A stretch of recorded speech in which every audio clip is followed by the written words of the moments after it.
ब्रह्मसूत्र ब्रह्मसूत्र ग्रंथ में page number 508 और 508 पेज के ऊपर से 9 नंबर की पंक्ति है। आरंभ में है शब्दांतराच्च एतत् अवगम्यते। मिल गया? तो चलो भाई, तो बात यह चल रही है कि द्वितीय अध्याय प्रथम पाद और द्वितीय अध्याय के प्रथम पाद का यह 6 नंबर का अधिकरण है और इस अधिकरण का नाम है आरंभणाधिकरणम। और प्रत्यक्षादि किसी भी प्रमाण युक्ति आदियों के द्वारा ब्रह्म समन्वय का बात नहीं होता है, इसी बात को बताने के लिए इस अधिकरण की प्रवृत्ति हुई है।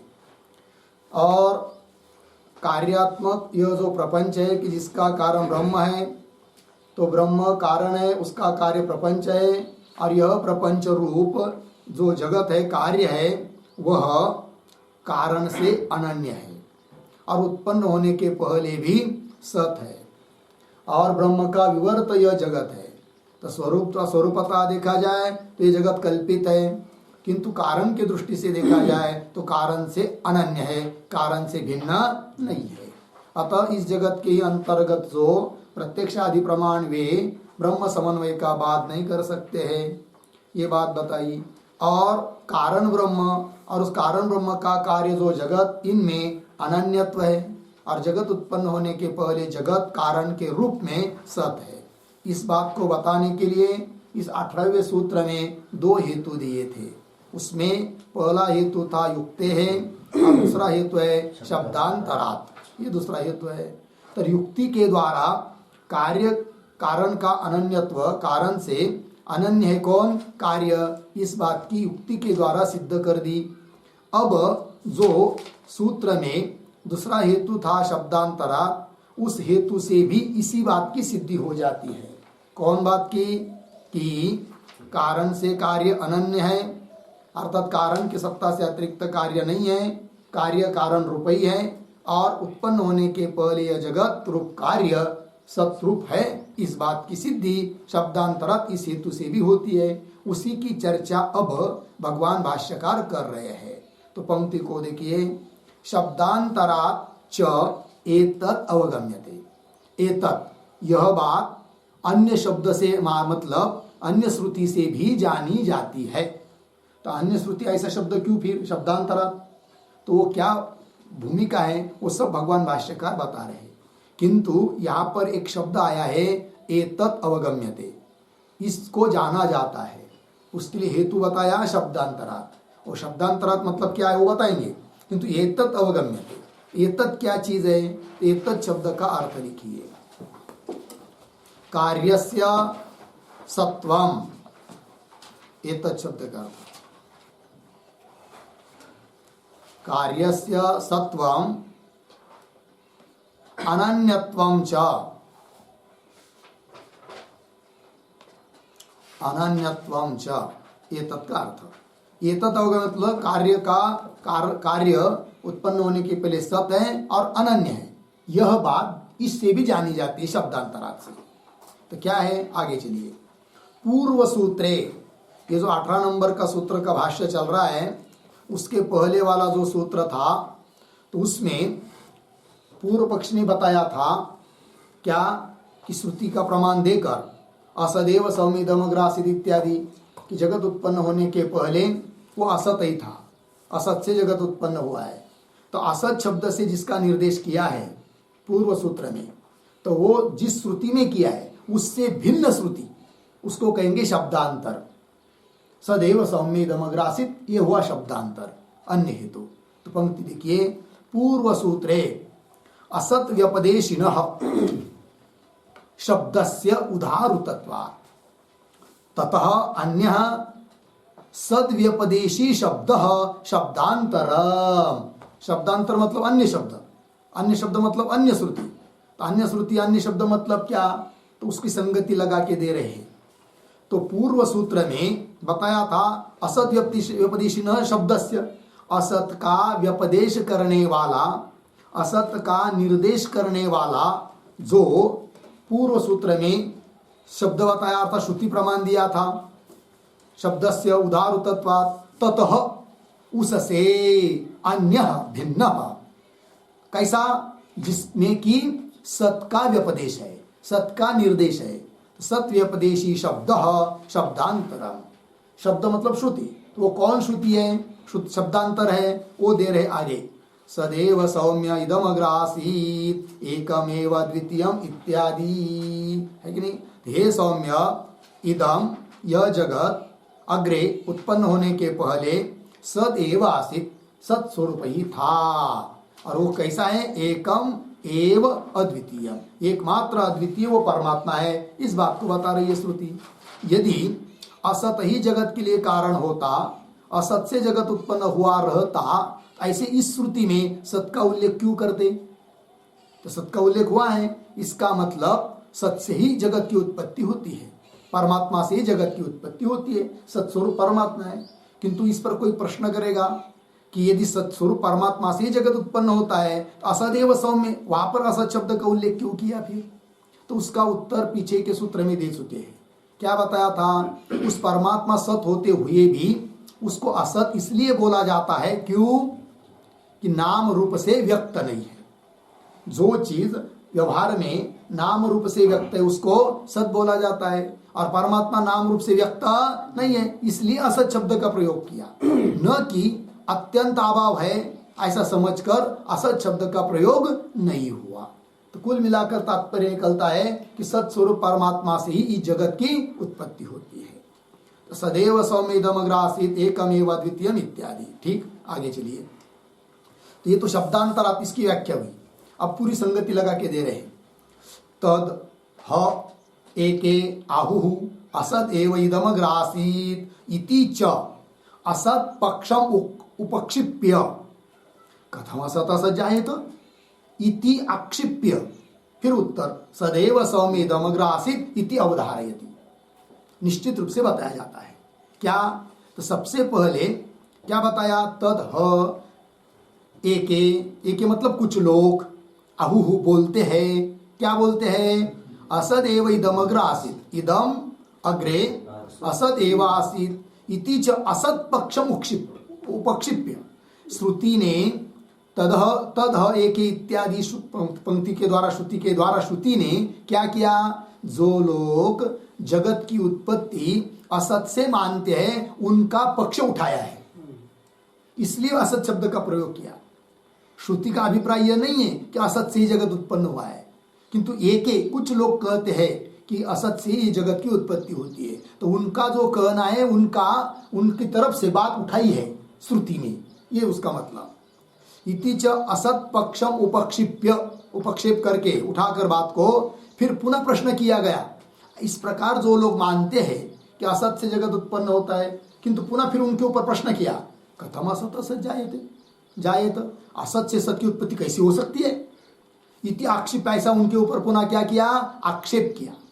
फिर आक्षेप करने के बाद फिर उत्तर दिया कि असत से सत की उत्पत्ति नहीं हो सकती है, अपितु सत से ही जगत की उत्पत्ति हो सकती है।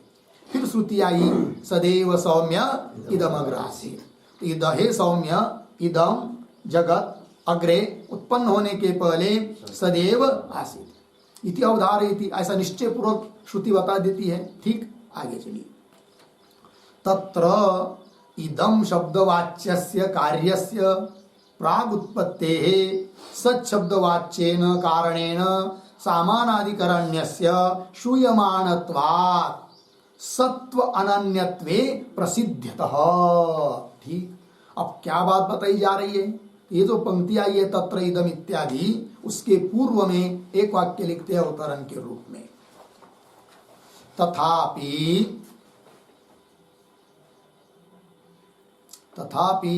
कार्यस्य कथम सत्व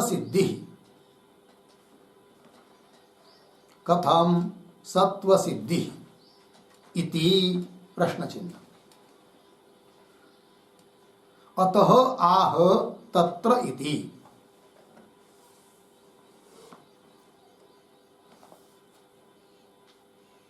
ठीक है, अर्थ देखो भाई।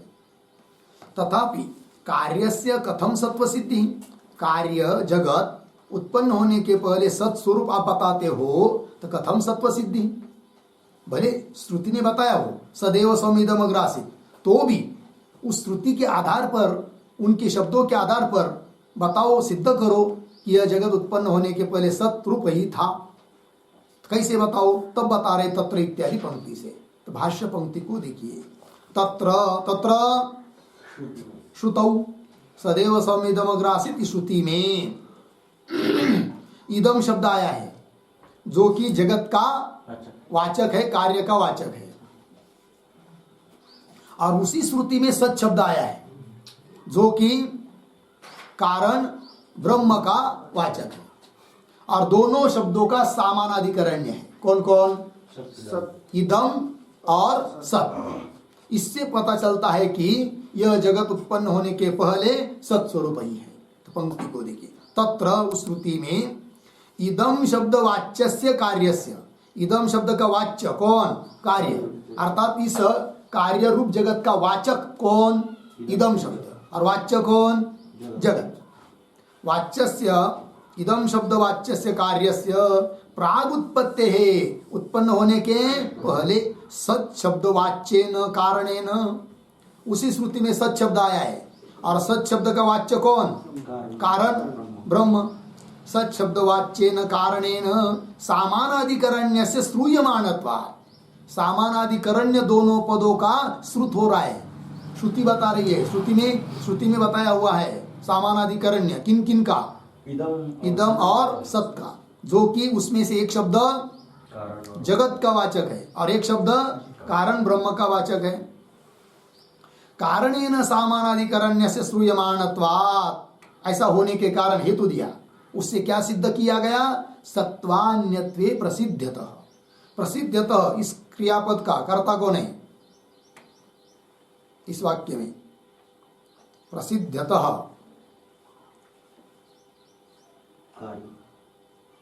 तत्र इदम शब्दवाच्यस्य कार्यस्य प्रागुत्पत्ते सत्शब्दवाच्येन कारणेन सामानाधिकरण्यस्य श्रूयमाणत्वात् सत्वान्यत्वे प्रसिद्धतः। कौन प्रसिद्धतः का करता? प्रसिद्धतः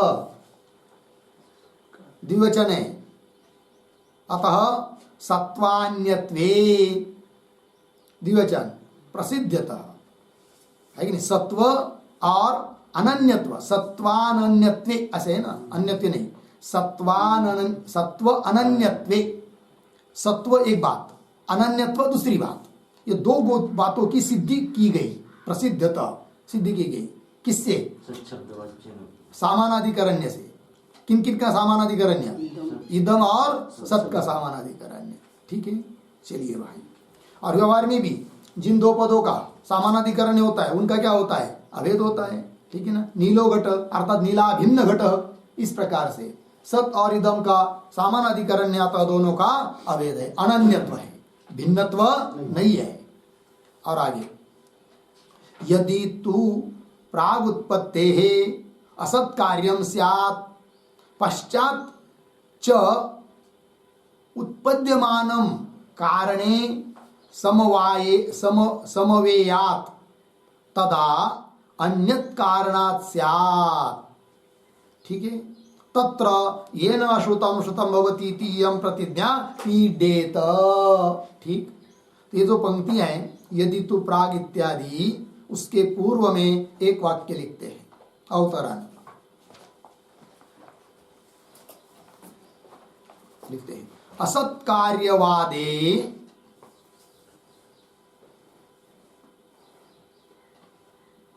असत कार्यवादे प्रतिज्ञाबाधः स्यात्।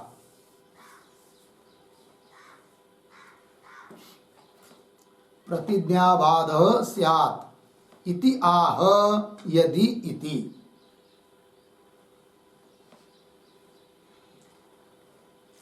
ठीक, देखो भाई, तो जो श्रौत प्रतिज्ञा है, श्रुति ने प्रतिज्ञा की है क्या? ये न अश्रुतम श्रुतम भवति, जिस तत्व को जान लेने पर अश्रुत भी श्रुत हो जाता है अमत मत हो जाता है, ठीक है कि नहीं, ये प्रतिज्ञा है।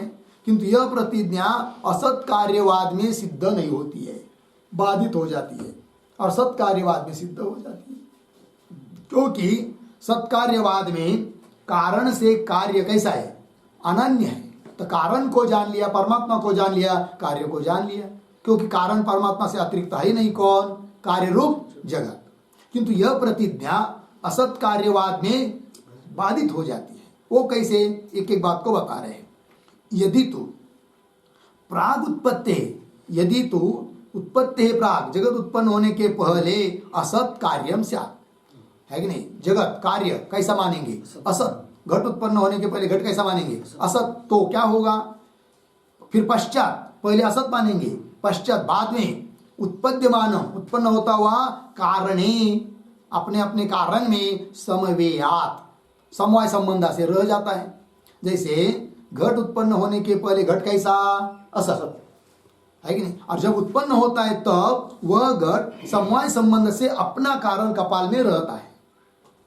ऐसा जो लोग मानते हैं उनके मत में, अर्थात असत कार्यवादी के मत में प्रतिज्ञा का भंग हो जाता है। वो कैसे, कि उनके मत में कार्य कारण का अनन्यत्व सिद्ध नहीं होता, क्योंकि पहले कार्य कैसा है, असत, और बाद में उत्पन्न हुआ वो भी उत्पन्न होता हुआ कारण में समवाय संबंध से रहा, अर्थात तादात्म्य उनका नहीं है।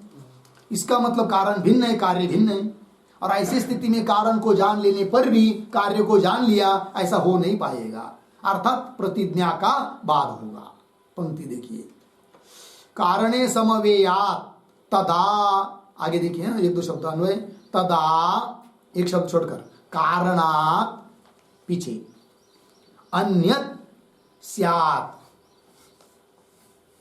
तदा ऐसी स्थिति में कारण से कार्य अन्य होगा, क्योंकि समवाय संबंध से रह रहा है और पहले तो असत था, है कि नहीं।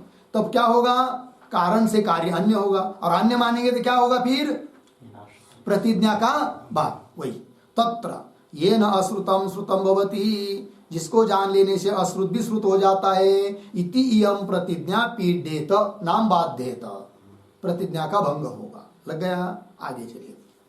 सत्व अनन्यत्व अवगते हेतु इयम प्रतिज्ञा समर्थ्यते। ठीक, तो ये जो पंक्ति है सत्व इत्यादि, उसके पूर्व में एक छोटा वाक्य लिखते हैं, अवतरण। कथम तर्हि, कथम तर्हि प्रतिज्ञा उपपद्यते, प्रतिज्ञा उपपद्यते तत्र आह सत्व इति।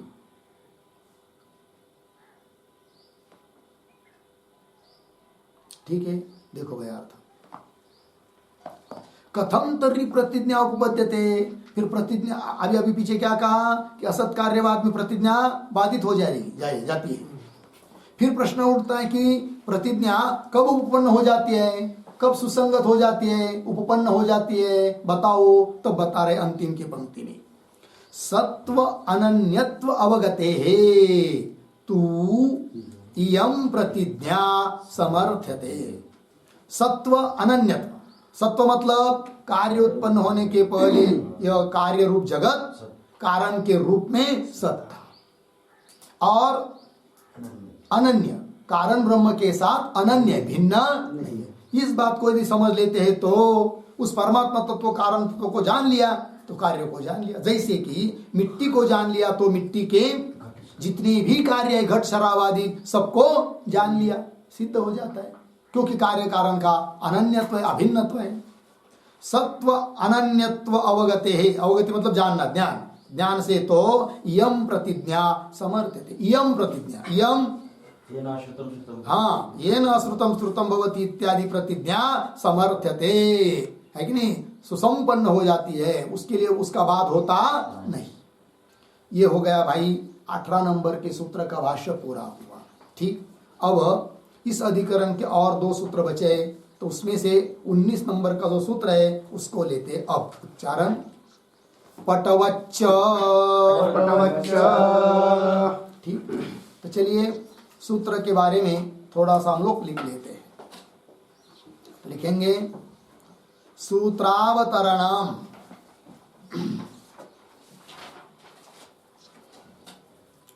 सूत्रावतरणम बराबर उद्धरण चिन्ह में कार्यम, कार्यम उपादानात् भिन्नम, उपादानात् भिन्नम तदुपलब्धौ, तदुपलब्धौ कौंस में लिखिए कारणोपलब्धौ, कारणोपलब्धौ कौंस बन अपि अनुपलभ्यमानत्वात्, अनुपलभ्यमानत्वात् अर्धविराम ततः अधिक परिमाणवत्वात्, अधिक परिमाणत्वात्, अधिक परिमाणत्वात् अर्धविराम मृत इयम, मृत इयम अर्धविराम घटः अयम इति, घटः अयम इति एवं रूपेण, एवं रूपेण विलक्षण प्रतीति विषयत्वात्, विलक्षण प्रतीति विषयत्वात् अर्धविराम मशकात् इव शशकः, मशकात् इव शशकः इति, इति भेद साधक पूर्व पक्षानुमाने, भेद साधक पूर्व पक्षानुमाने व्यभिचार दर्शयितो, व्यभिचार दर्शयितो आह, आह ठीक। फिर नीचे के पंक्ति में सूत्रम बराबर पटवच्च सूत्र है 2:1:19, 2:1:19। फिर नीचे पदच्छेद पटवत च, फिर आगे पदार्थोक्ति, पदार्थोक्ति प्रतीक है पटवत च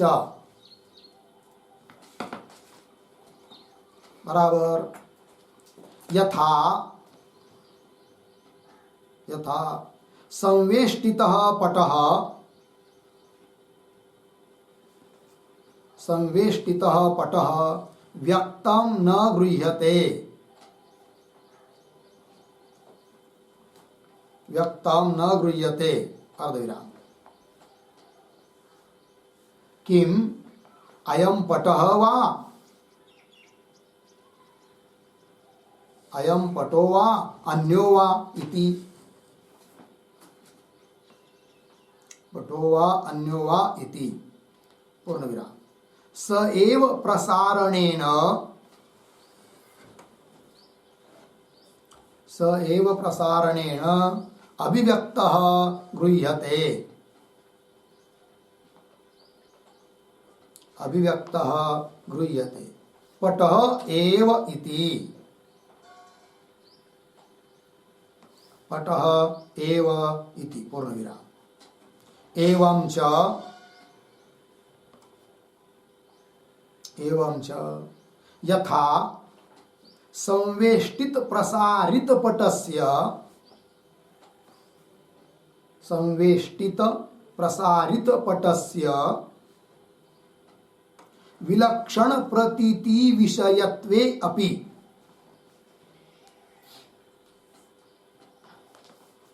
विलक्षण प्रतीति विषयत्वे अपि न तत्र भेदः, न तत्र भेदः तथा, तथा मृद्घटयोः, मृद्घटयोः विलक्षण प्रतीति विषयत्वे अपि विलक्षण प्रतीति विषयत्वे अपि न तयोः भेदः न तयोः भेदः अवधारणीयः अवधारणीयः पूर्णविराम। अतः पटन्यायेन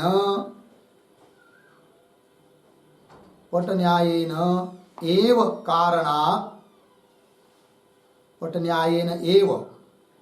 कारणात् कार्यम अनन्यत्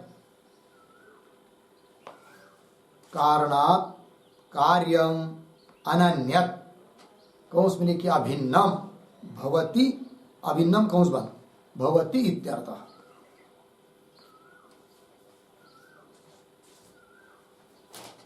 ठीक हो गया।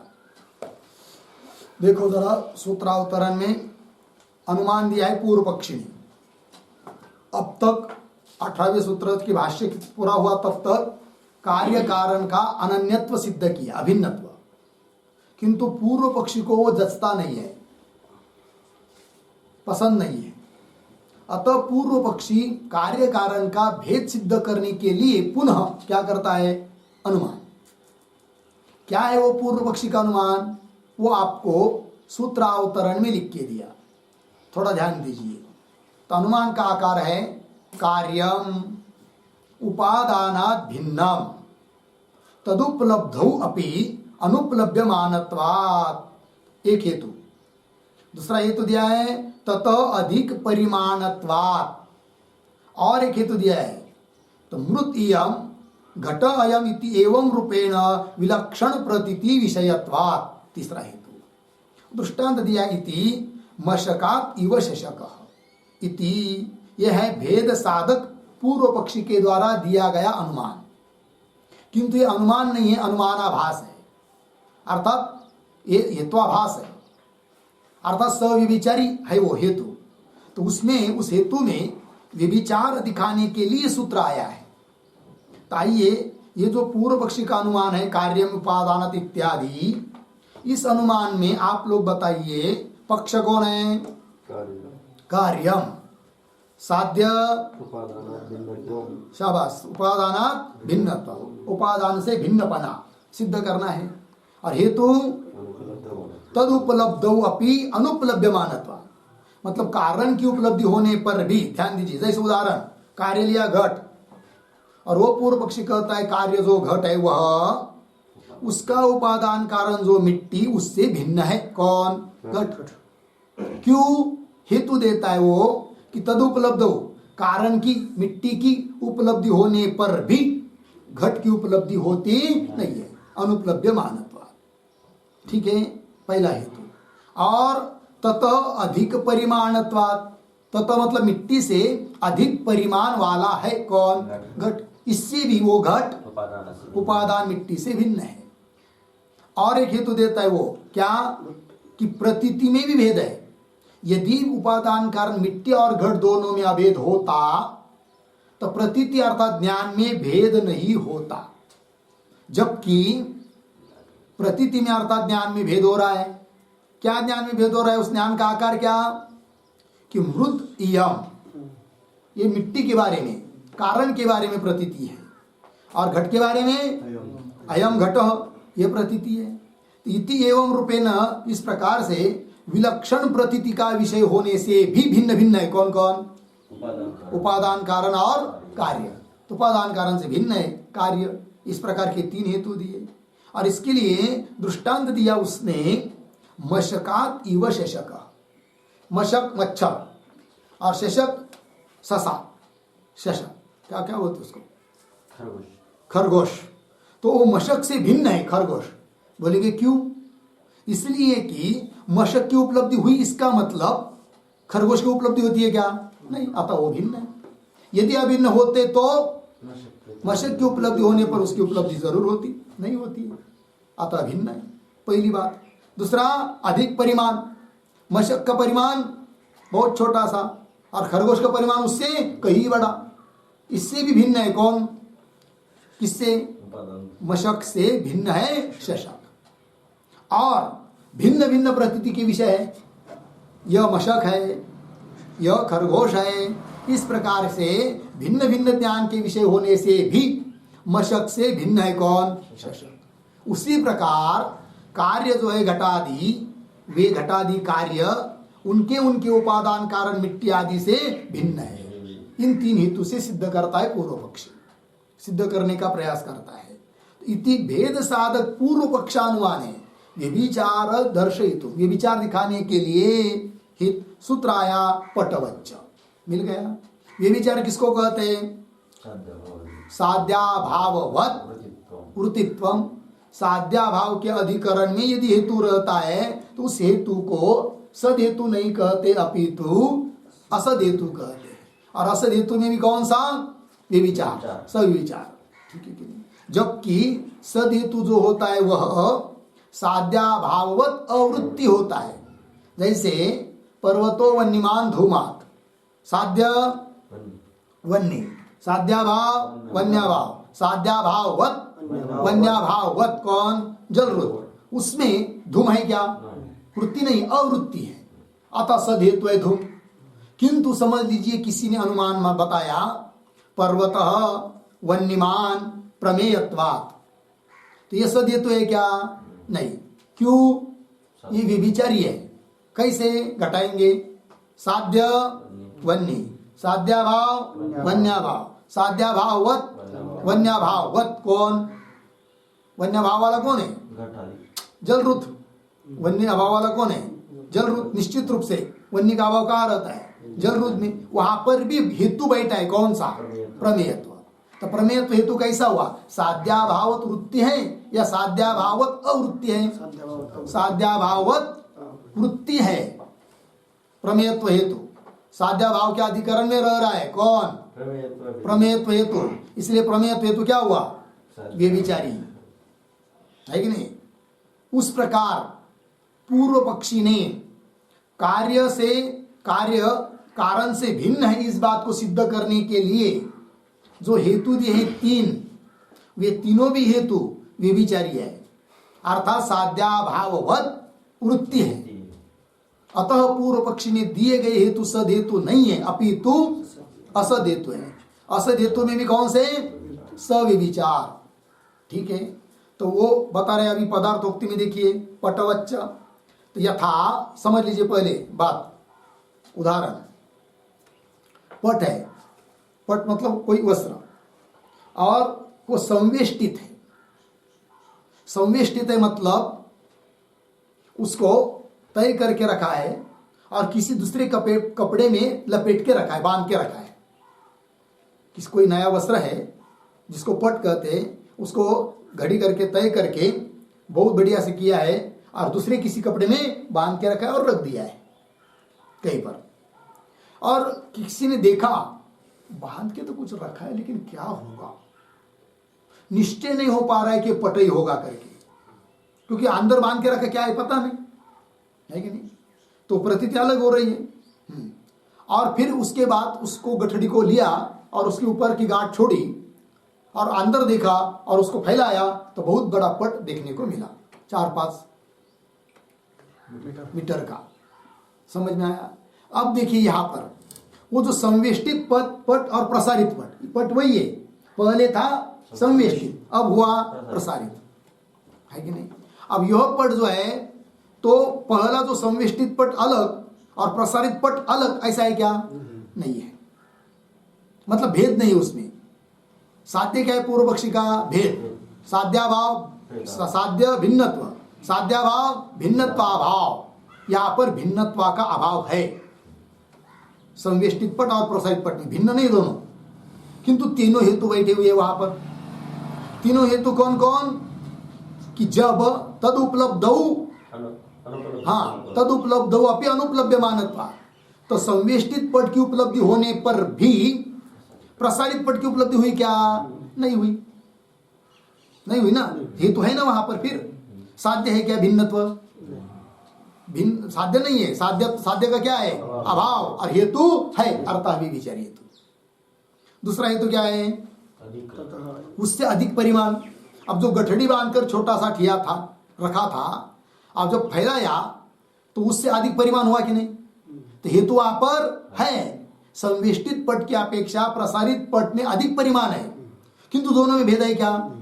साध्य भिन्नत्व, साध्याभाव भिन्नत्वाभाव वहां पर है, तो भी हेतु बैठा है। अर्थात साध्याभाववत वृत्ति हुआ। कौन? हेतु। अधिक परिमाणत्वात् हेतु, अर्थात हेतु कैसा हुआ? फिर व्यभिचारी हुआ। तीसरा हेतु दिया है, कौन सा? हाँ, विलक्षण प्रतीति विषयत्वात्। अब देखिए वहां पर भी जब उस पहले बांध के रखा था तो प्रतीति थी संविष्टित किंचित अस्ति, संविष्टित बांधा हुआ कुछ तो है। अब जब खोला तो पट है, ये ज्ञान हुआ। तो पहले ज्ञान था कुछ है, अब ज्ञान हुआ ये पट ही है। तो भिन्न भिन्न प्रतीति का विषय हुआ कि नहीं? मतलब हेतु वहां पर है, किंतु साध्य है क्या? भिन्नत्व नहीं। साध्य भिन्नत्व, साध्याभाव भिन्नत्वाभाव वहां पर है कि नहीं? है, तो भी वहां पर बैठा हुआ है। कौन? विलक्षण प्रतीति विषयत्वात् रूप हेतु बैठा है कि नहीं? अर्थात साध्याभाव के अधिकरण हेतु रह रहा है, अतः हेतु कैसा हुआ?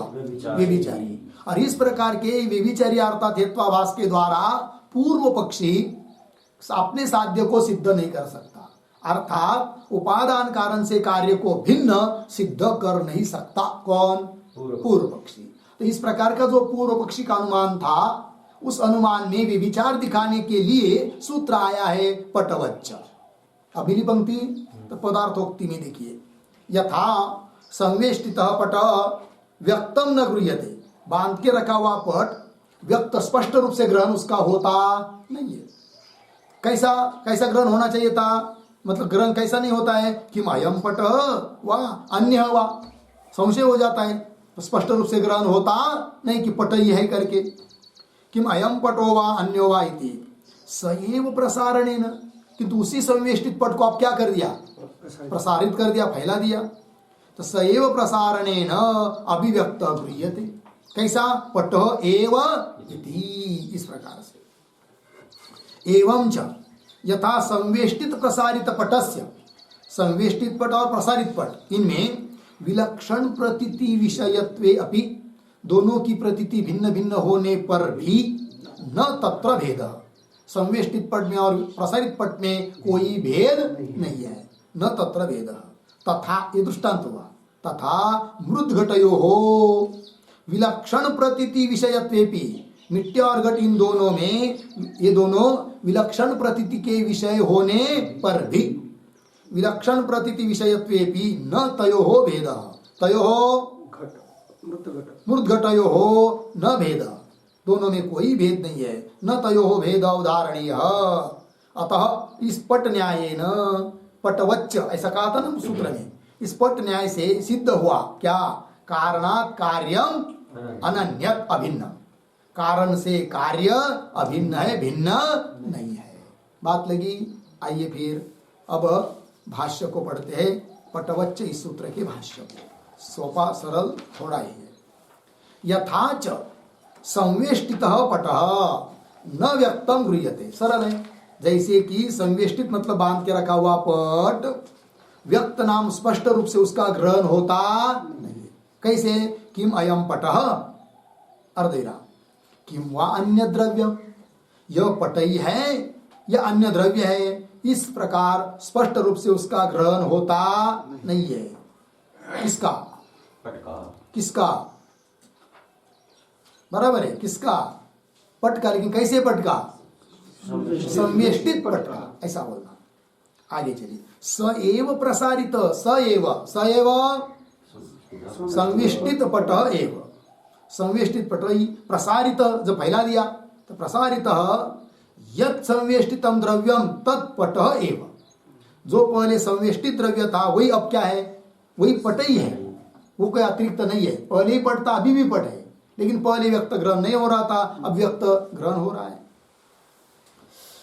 सएव प्रसारित यत् संवेष्टितम द्रव्यम तत्पट एव इति प्रसारणेन फैला दिया है इसलिए अभिव्यक्त गृह्यते, स्पष्ट रूप से उसका ग्रहण होता है। ठीक है, आगे चलिए। यथाच संवेष्टन समय पट है कि नहीं, उसी की अब दूसरी तीसरी व्याख्या कर रहे हैं वही चीज की। यथाच संवेष्टन समये पट इति गृह्यमान अपि, जब उसको संवेष्टित करके रखा था उस समय ये ज्ञान था क्या कि यह पट है। संवेष्टन समये पट इति, यह पट है, इस प्रकार से गृह्यमान अपि, ग्रहण होने पर भी, न कानवे बात नहीं करेंगे गृह्यते के साथ, अपि विशिष्ट, क्या है आगे बढ़ो,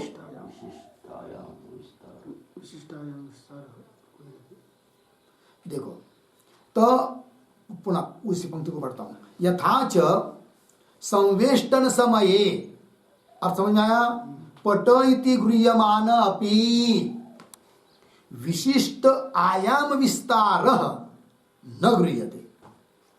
आयाम ऐसा अलग शब्द है वो, विशिष्ट आयाम विस्तार। आयाम शब्द का अर्थ लिखिए, आयाम बराबर दैर्घ्यम, दीर्घता, मतलब लंबाई चौड़ाई। आगे आया ना विस्तार, आयाम विस्तार, विस्तार लंबाई और आयाम चौड़ाई दीर्घ, ठीक है ना। हाँ। गृह्यमान अपि विशिष्ट आयाम विस्तार, मतलब उस पट की लंबाई चौड़ाई स्पष्ट रूप से न गृह्यते, गृहीत होती नहीं है कि नहीं। तय करके घड़ी करके आपके हाथ में किसी ने दे दिया और आपको कह दिया संवेष्टित बांध दो, बांध के रखो, और आपने बांध के रखा, तो संवेष्टन समय ये मालूम हो भी जाए कि पट है करके, तो भी उसका लंबाई चौड़ाई मालूम नहीं पड़ती है। ठीक, फिर आगे सएव प्रसारण समय, बाद में जब उसी को क्या करेंगे, फैलाएंगे। सएव प्रसारण समय विशिष्ट आयाम विस्तार गृह्यते, विशिष्ट प्रकार की उसकी लंबाई चौड़ाई का ग्रहण होता है। अर्धविराम गृह्यते न संवेष्टि। फिर ऐसी स्थिति में अब बताइए, अब ये कोई बोलेगा कि आप जो लंबाई चौड़ाई स्पष्ट प्रतीत हो रही है इस प्रसारित पट की, जरूर ये प्रसारित पट भिन्न है किससे, संवेष्टित पट से। ऐसा यदि कोई कहेगा तो कोई मानेगा? कितना भी युक्ति देकर बताएगा कोई कि ये फैला हुआ पट अभी जिसकी लंबाई चौड़ाई स्पष्ट रूप से प्रतीत हो रही है, पहले अवस्था में जो संवेष्टित था उससे ये पट अलग है, क्योंकि उस समय उसकी लंबाई चौड़ाई मालूम नहीं पड़ रही थी और अब मालूम पड़ रही है। उस समय उसका आकार परिमाण लघु था, अब परिमाण बड़ा हो गया। ज्ञान का विषय भी भिन्न भिन्न है, अतः उससे भिन्न है। ऐसा कोई लाख बार भी कहेगा तो भी कोई भी मानेगा नहीं। इतना ही कहेगा कि पहले संवेष्टित था अब प्रसारित है, इतना ही, किंतु वही पट है। लग गया। उसी प्रकार मिट्टी अवस्था और घट अवस्था, तो मिट्टी जो कारण अवस्था है उससे भिन्न नहीं है। कौन? घट। इतना ही कि उसका थोड़ा सा आकार अलग मालूम पड़ रहा है, प्रतीति अलग हो रही है, किंतु प्रतीति आदि अलग होने पर भी उस कारण से कार्य अन्य नहीं है, अपितु अनन्य है, अभिन्न है। ठीक है, वही देखिए आगे। गृह्यते न संवेष्टित रूपात अन्य अयम भिन्न, भिन्न मतलब दूसरा, संवेष्टित पट से अलग अयम भिन्न दूसरा पट है इति न, ऐसा नहीं होता है। मिला पंक्ति? आगे चलिए। एवं तंत्वादि कारणावस्थम पटादि कार्यम अस्पष्टम सत् तुरीवेम कुविंदादि कारक व्यापारादिभिः व्यक्तम स्पष्टम गृह्यते। मिल गया? एवं के पूर्व में एक वाक्य लिखते हैं, दार्ष्टान्त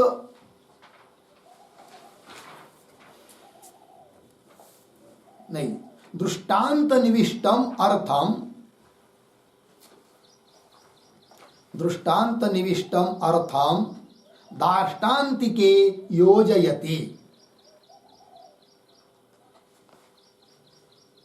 दार्ष्टान्तिके योजयति एवं इति। ठीक है, देखो भाई, दृष्टांत में निविष्ट बताया हुआ जो अर्थ है उसको अब दार्ष्टान्त में अर्थात सिद्धांत में घटा रहे हैं। एवं इत्यादि पंक्ति के द्वारा। तो पंक्ति को देखिए भाई, एवं तंत्वादि कारणावस्थम पटादि कार्य, कार्य पट, किंतु जब पट रूप में नहीं था, तंतु में था, तंतु रूप में था, तंतु अवस्था में था, तो क्या था, तंत्वादि जो कारण अवस्था में स्थित जो पटादि कार्य है, किंतु वो अस्पष्ट है। तंतु आपके सामने रखे हुए है, उस तंतु में क्या है, पट ही है, किंतु वो स्पष्ट रूप से नहीं है, कारण की अवस्था में स्थित है। कौन, पट, कारण कौन, तंतु, कार्य कौन, पट, वो कार्य रूप पट अपना कारण जो तंतु उस अवस्था में स्थित है।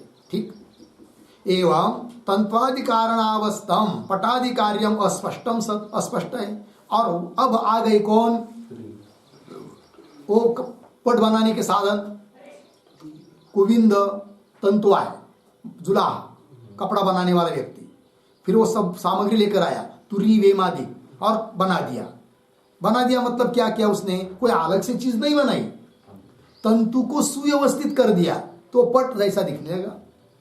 अतः वो पट कोई तंतु से अतिरिक्त नहीं है। वही कह रहे, तुरी वेम वो पट बनाने के साधन है, कुविंदादि जुलाहा बनाने वाला, कुविंदादि कारक व्यापारादि भी, कारक के व्यापारों के द्वारा व्यक्तम स्पष्टम गृह्यते। कौन, पटादि कार्य, पटादि कार्य अब व्यक्त और स्पष्ट रूप से ग्रहण हो रहा है। लग गया, आगे, अतः संवेष्टित प्रसारित पट न्यायेन एव अनन्यत कारणात् कार्यम इत्यर्थ। ठीक, ये जो पंक्ति है अतः इत्यादि, उसके पूर्व में एक वाक्य लिखते हैं उत्तर,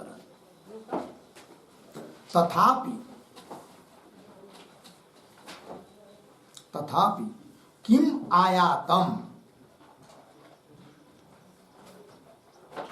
आयातम जगत ब्रह्मणो हो, जगत ब्रह्मणो इति आशंक्य आह, इति आशंक्य आह, अतः इति पूर्ण विराम। आगे एक वाक्य, प्रागुक्त हेतो हो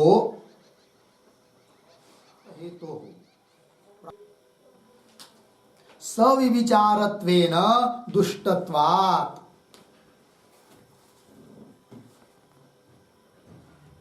सविचारत्वेन दुष्टत्वात् इति यावत्।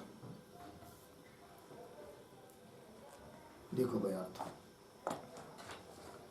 तथापि किम आयातम जगत ब्रह्मणो, कदाचित पूर्व पक्षी पूछेगा, ठीक है, तंतु और पट का आपने अनन्यत्व सिद्ध कर दिया, मिट्टी और घट का अनन्यत्व सिद्ध कर दिया, अभिन्नत्व सिद्ध कर दिया, किंतु सिद्धांत जो है जगत और ब्रह्म, यहां पर क्या सिद्ध हुआ, इसमें क्या आया, इसमें कैसा लागू पड़ेगा, क्या करोगे, ऐसा प्रश्न वही कर रहे। तथापि किम आयातम जगत ब्रह्मणो इति आशंका, ऐसी कोई शंका करता है तो उत्तर दे रहे अतः इत्यादि पंक्ति के द्वारा। तात्पर्य, पूर्व पक्षी के द्वारा दिए गए जो हेतु है, प्रागुक्त हेतु, वे सब सविचारी होने के कारण, अर्थ हेत्वाभास होने के कारण वो सब दुष्ट हेतु है। अर्थात उन हेतु के द्वारा कार्य कारण का भेद सिद्ध नहीं हो सकता, पूर्व पक्षी के द्वारा दिए गए हेतु, ये बात। आइए अंतिम पंक्ति, अतः संवेष्टित प्रसारित पट न्यायेन, संवेष्टित पट प्रसारित पट, इस न्याय से, इस युक्ति से, न्यायेन एव, क्या जी, एक शब्द छोड़कर अन्वय, एव कार्यम, पीछे कारणात् अनन्यत इत्यर्थ। कार्यम, कार्य कारण से अनन्य है, यह बात सिद्ध हुई। अनन्य का अर्थ लिखिए अभिन्न है। अतः कार्य जो जगत, यह जगत रूप कार्य अपना कारण जो ब्रह्म, उस ब्रह्म से भिन्न नहीं है, अनन्य है, अभिन्न है, इस बात की सिद्धि हुई। लग गया। चलिए अब एक सूत्र बाकी है, उसको पूरा कर लेते हैं, कोई ज्यादा नहीं है, ठीक है। तो आगे का सूत्र पढ़ते हैं, सूत्र का उच्चारण, यथा च प्राणादिः। यथा च प्राणादिः। ठीक, तो इस सूत्र के बारे में भी थोड़ा सा लिख लेते हैं। लिखेंगे सूत्रावतरणम।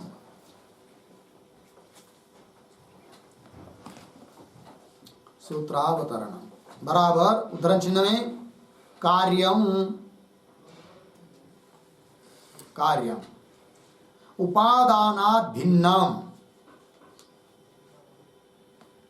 उपादानात् भिन्नम विलक्षण कार्यकारित्वात्, विलक्षण कार्यकारित्वात् तंतुपटवत्, तंतुपटवत् इति कार्यकारण भेदवादिभिः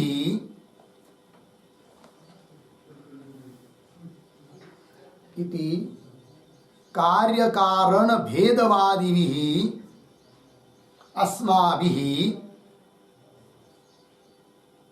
अस्माभिः कार्यं कार्यं कारणात् भिन्नम अनुमीयते,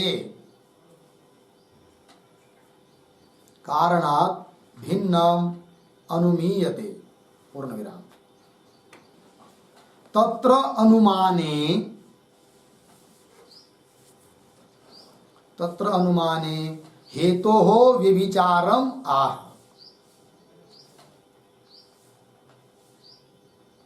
हेतोः व्यभिचारम आह। ठीक, फिर नीचे के पंक्ति में सूत्रम यथा च प्राणादि 2:1-20, 2:1-20 पदच्छेद कुछ नहीं, यथा च प्राणादि। फिर नीचे पदार्थोक्ति प्रतीक यथा च प्राणादि पूरा।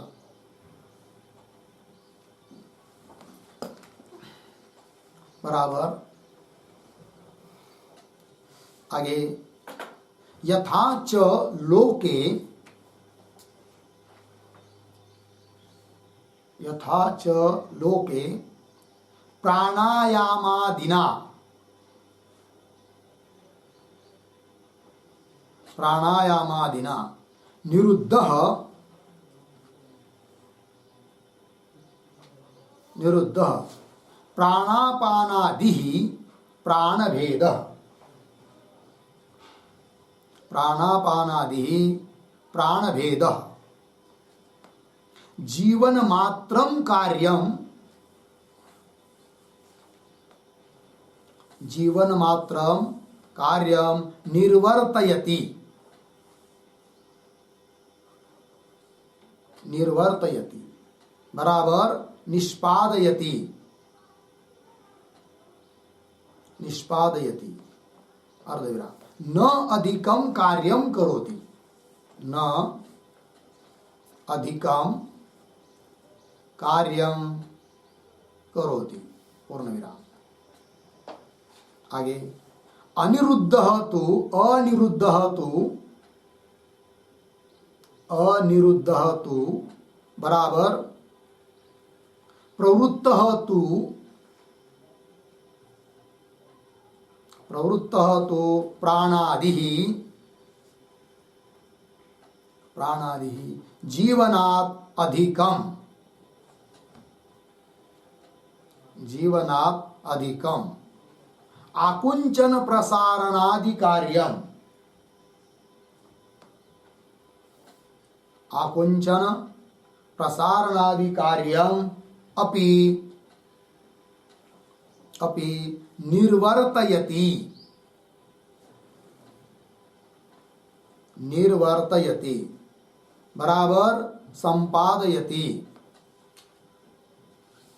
संपादयति अर्धविराम। एतावता, एतावता प्राणभेदः न अभ्युपेयते, प्राणभेदः न अभ्युपेयते। अर्धविराम। समीरण स्वभाव अविशेषात्,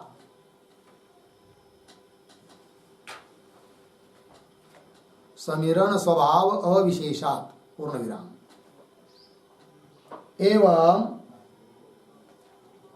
एवं कार्यकारणयोः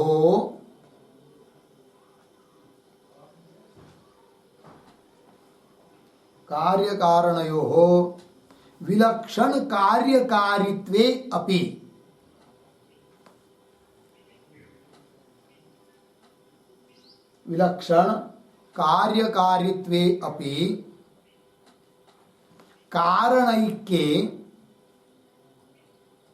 कारणैक्ये न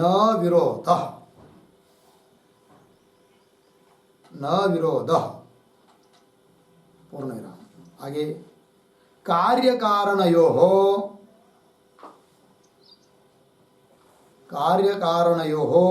अनन्यत्वात् कृष्णस्य जगतः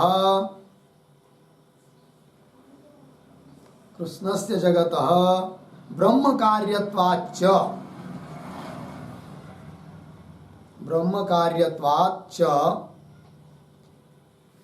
एक विज्ञानेन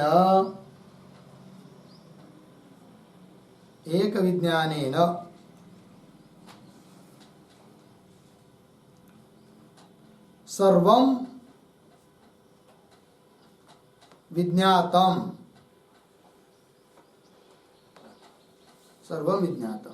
इति श्रौति सर्वविज्ञान प्रतिज्ञा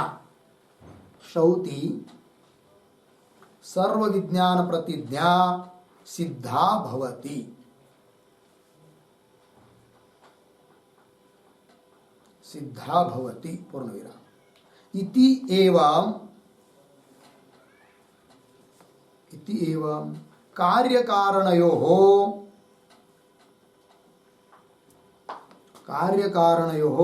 अनन्यत्वात्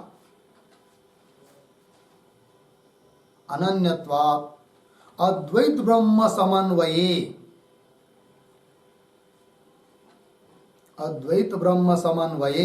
न कश्चित् विरोधः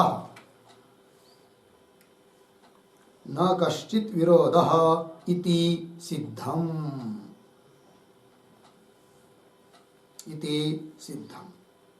ठीक, देखो भाई अर्थ। तो ध्यान दीजिए, सूत्रावतरण को पढ़ते हैं। सूत्रावतरण में लिखा गया, पूर्व पक्षी के द्वारा अनुमान दिया गया। अनुमान है कार्यम उपादानात् भिन्नम विलक्षण कार्यकारित्वात् तंतुपटवत्। पक्ष कार्यम साध्य उपादानात् भिन्नत्व, हेतु विलक्षण कार्यकारित्व, दृष्टांत तंतुपटवत्। अर्थ देखिए भाई, पूर्व पक्षी कहता है कि कार्य उपादान कारण से भिन्न है। बोलेंगे क्यों? तो वो पूर्व पक्षी बोलता है कि विलक्षण कार्यकारित्व, अर्थात दोनों का अपना अपना भिन्न भिन्न कार्य कर रहे हैं। मतलब घट के दो कार्य, घट का कार्य अलग है, मिट्टी का कार्य अलग है, पट का कार्य अलग है, तंतु का कार्य अलग है। पट शीत निवारण कर सकता है, तंतु नहीं। तंतु सीने का काम कर सकता है, पट नहीं। मतलब दोनों का अपना अपना कार्य कैसा है? भिन्न भिन्न है। इसलिए दोनों क्या है? भिन्न भिन्न है।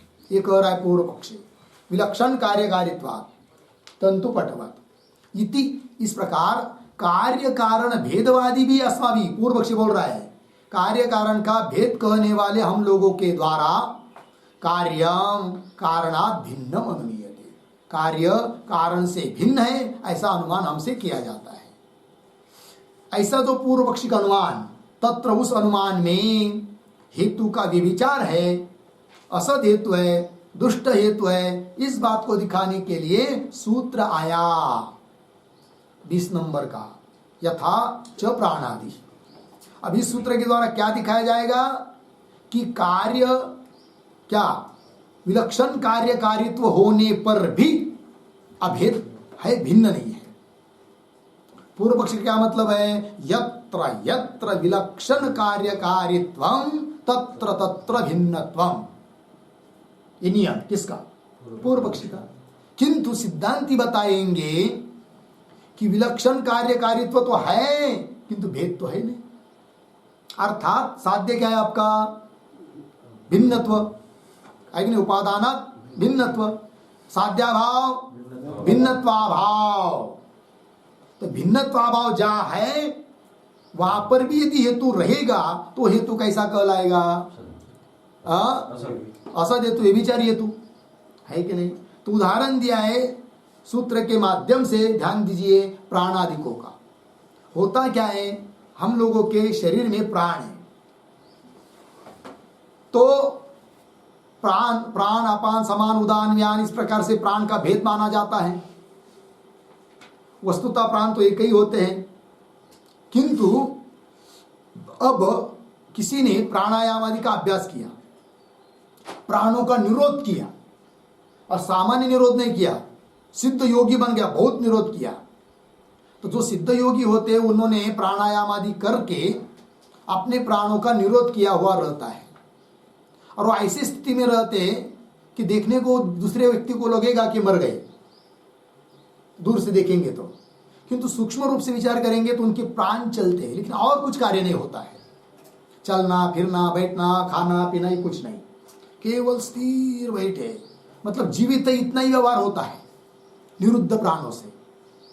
और जब वो पुनः उत्थान अवस्था में समझ लीजिए आ जाते हैं, है कि नहीं, अनिरुद्ध अवस्था में आ जाते हैं, तो चलना फिरना हो सकता है कि नहीं? अब देखो, चलना फिरना ये भी प्राणों का ही कार्य है, और पहले भी जीवन ये प्राण का ही कार्य है, किंतु निरुद्ध किए हुए प्राण का कार्य इतना ही दिखाई दे रहा है जीवन भर का। जीवन है, जी रहे हैं, इतना जाना जा रहा है। और फिर जब उत्थान अवस्था में आते हैं तो सब काम करते हैं, तो कार्य भेद हुआ कि नहीं? विलक्षण कार्यकारित्व है कि नहीं? हेतु है, किंतु उत्थान अवस्था में जो प्राण है वो अलग, मतलब अनिरुद्ध अवस्था में प्राण अलग और निरुद्ध अवस्था में प्राण अलग, ऐसा होता है क्या? नहीं। जो प्राण निरुद्ध अवस्था में है वही प्राण अनिरुद्ध अवस्था में है, मतलब भेद नहीं है, भिन्नत्व का अभाव, साध्य का अभाव, और विलक्षण कार्यकारित्व है, हेतु है। साध्य अभाव के अधिकरण में रह रहा है कौन? हेतु। अतः हेतु क्या हुआ? व्यभिचारी। बात लगी? वही देखिए अब अर्थ सूत्र का जो लिख के दिया है, यथाच लोके, जिस प्रकार लोक व्यवहार में प्राणायामादिना, प्राणायामादि साधना की और उससे क्या किया? प्राणों का निरोध किया। तो निरुद्ध प्राणापानादि प्राण भेद, प्राणापानादि जो प्राणों का भेद है उसका क्या किया? निरोध। और निरोध होने से क्या होता है? फिर जीवन मात्रम कार्यम निर्वर्तेति, वो प्राण क्या करते? निर्वर्तेति मतलब निष्पादयति संपादयति, ये जीवित है इतना ही व्यवहार को बता देते, कर देते है कि नहीं? न अधिकम, अधिक कार्य करते नहीं है। कौन? प्राण। कैसे प्राण? निरुद्ध प्राण, और अधिक कार्य नहीं करते हैं। और फिर उसके बाद अनिरुद्ध तु, मतलब जो प्राण अभी निरुद्ध नहीं है, प्रवृत्त हो चुके हैं, तब तो प्राणादि जीवनात् अधिकम, जीवन से अधिक आकुंचन प्रसारण इत्यादि सब कार्य करते हैं। निर्वर्तयति संपादयति, तो एतावता मतलब कार्यकारित्व भिन्न भिन्न, विलक्षण कार्यकारित्व है, इतने मात्र से प्राणों में भेद माना जाता है क्या? नहीं। उसी प्रकार मिट्टी कारण कार्यघट, तंतु कारण कार्यपट, इनमें भले विलक्षण कार्यकारित्व हो तो भी नहीं है क्या? भेद, अर्थात कार्य कारण का अभेद है। इस बात की सिद्धि कर दिया। पंक्ति देखिए, एतावता प्राण भेद न अभ्युपेयते, क्यों? समीरण स्वभाव अविशेष। समीरण मतलब वायु, वायु का स्वभाव सब में एक जैसा है, समान है।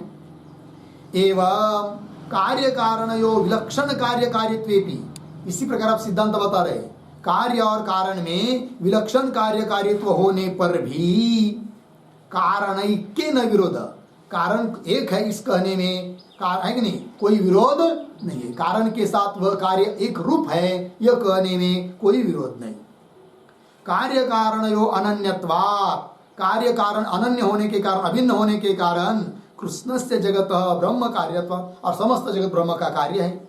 इसका मतलब ब्रह्म से भिन्न नहीं है, और उस ब्रह्म तत्व को जान लिया, सब जगत को जान लिया। इससे श्रौति प्रतिज्ञा भी पूरी हो जाती है, उसको भी बात नहीं आता है।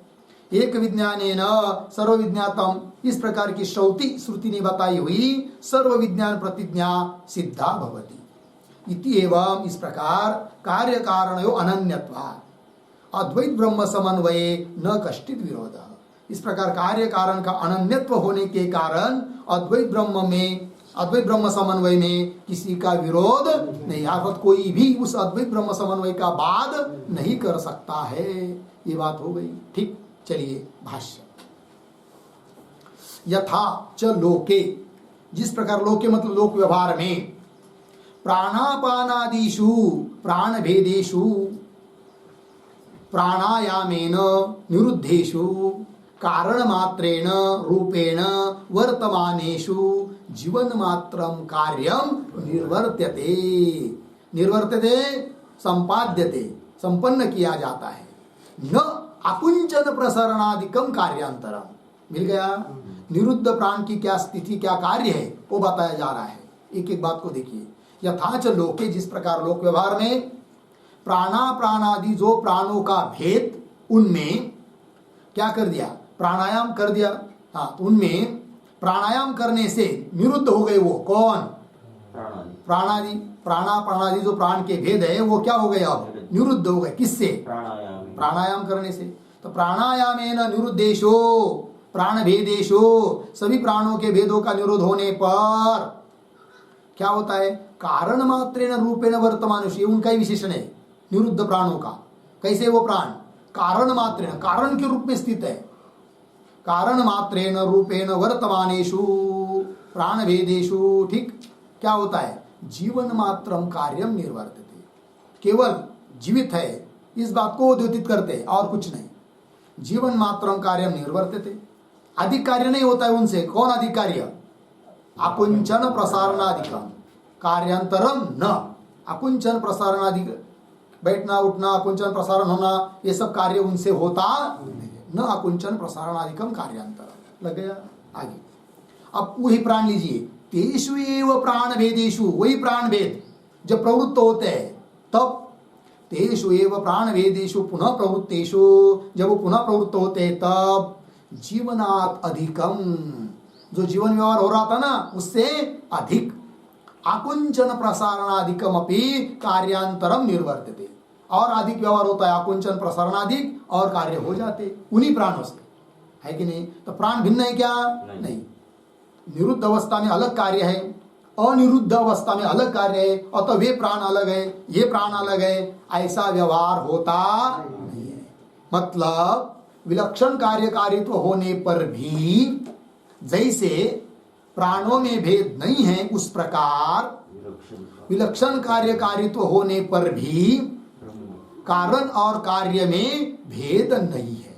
ये बात आगे चलिए। न च प्राण भेदानां प्रभेदवतः प्राणात अन्यत्वम क्यों समीरण स्वभाव अविशेषा। ठीक, ये जो पंक्ति न च इत्यादि, उसके पूर्व में एक वाक्य लिखते हैं अवतरण, पुनः प्रवृत्तानां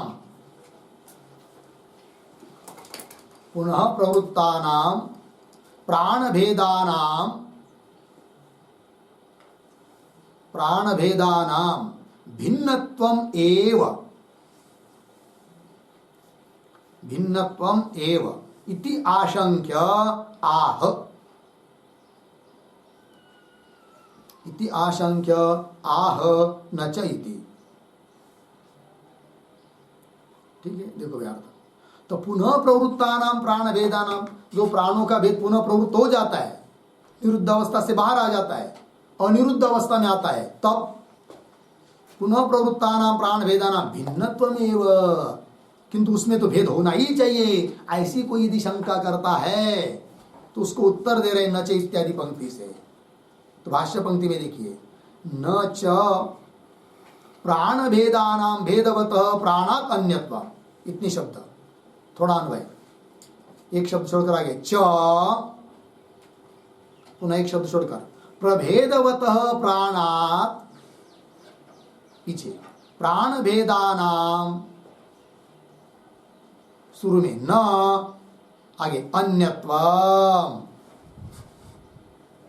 अर्थ देखो भाई, च और प्रभेदवतः प्राणात, मतलब भेद से विशिष्ट ऐसे जो प्राण, उन प्राणों से,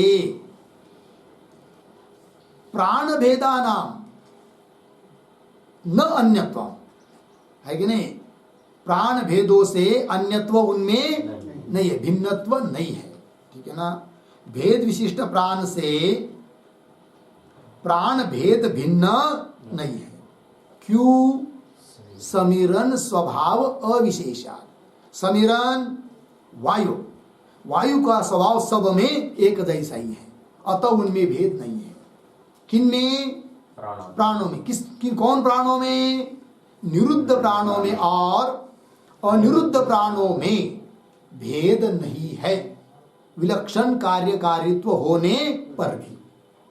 आगे ये दृष्टांत हो गया, आगे एवं, अब दृष्टांत में जो बात कही उसको दाष्टांत में दिखा रहे हैं एवं इत्यादि पंक्ति से। अतः एवं के पहले एक वाक्य लिख लीजिए, दृष्टान्तोक्तम अर्थाम, दृष्टान्तोक्तम अर्थम दाष्टान्तिके दर्शयते, दाष्टान्तिके दर्शयति एवं इति, ठीक है। देखो यार, दृष्टांत में कहा हुआ अर्थ अब दाष्टान्त में घटा रहे हैं ग्रंथकार एवं इत्यादि पंक्ति से।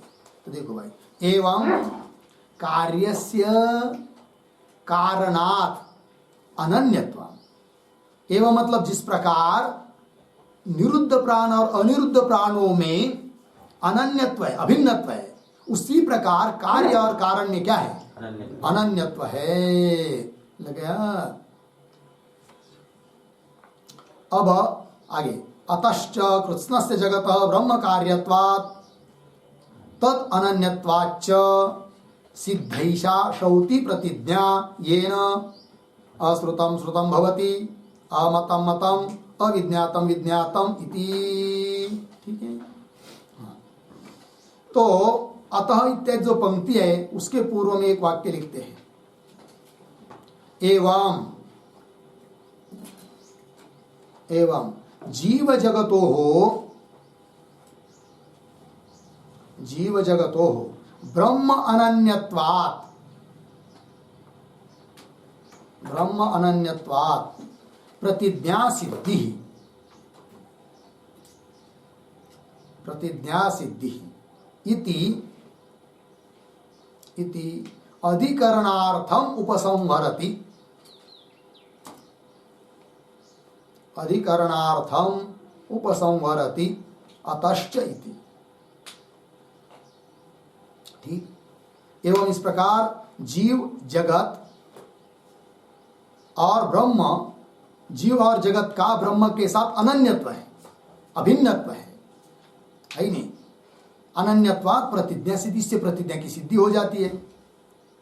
इति अधिकरणार्थम, अधिकरण का अर्थ, अधिकरण का भाव सार, उसका अब उपसंहार कर रहे हैं अतः इत्यादि पंक्ति से। तो मूल भाष्य की पंक्ति में आइए, अतः च कृत्स्नस्य जगतः, कृत्स्नस्य समस्तस्य संपूर्णस्य जगतः ब्रह्म कार्यत्वात्, समस्त जगत ब्रह्म का कार्य होने से, तद अनन्यत्वाच्च, तद ब्रह्म अनन्यत्वात्, अनन्यत्वात् अभिन्नत्वात्, ब्रह्म के साथ अभिन्न है, अभिन्न होने से।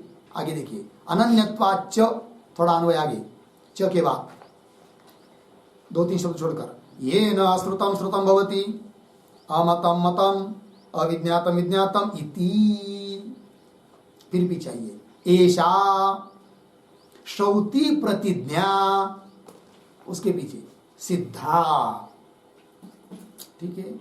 देखो भाई,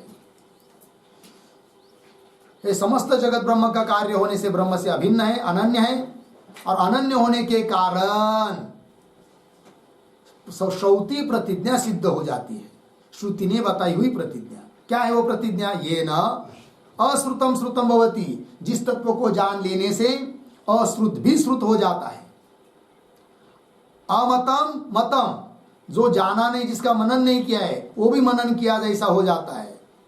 अविज्ञातम विज्ञातम, जो नहीं जाना है वो भी जान लिया। इति ऐसा यह श्रुति ने बताई हुई प्रतिज्ञा सिद्धा, लग गया।